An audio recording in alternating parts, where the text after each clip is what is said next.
There's definitely gender inequality and power and control issues when it comes to men and women. Take the WWE, for example. Last year they had the women main eventing WrestleMania.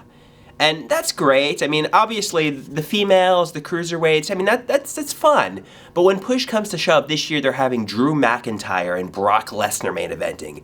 Macho, muscular, monstrous, gigantic men. When it comes to the WWE, I mean, that's what's sold throughout history. Andre the Giant versus Hulk Hogan. Triple H versus Batista. At the end of the day, people that watch wrestling want to see the two machoist, intense men fight. But it's not just wrestling. It's true in politics. You know, even when I was getting bullied in middle and high school, my mom would go down to the school. You know, I didn't really have father figures that were involved. She would try to fight for me, stand up for me. And she was bullied by the male authority figures, the principals.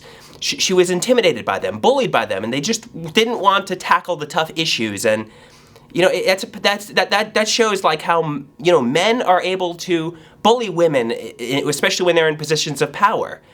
And Taylor Swift, the pop superstar, has a song called The Man. Basically, she says, the inequalities of being a man.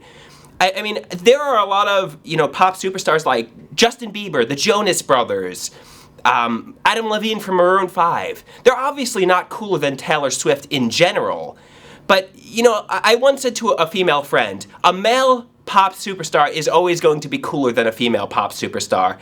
You know, when it comes to Kurt Cobain and Jim Morrison, they'll always be seen as being cooler than Taylor Swift. We view them differently because they're females.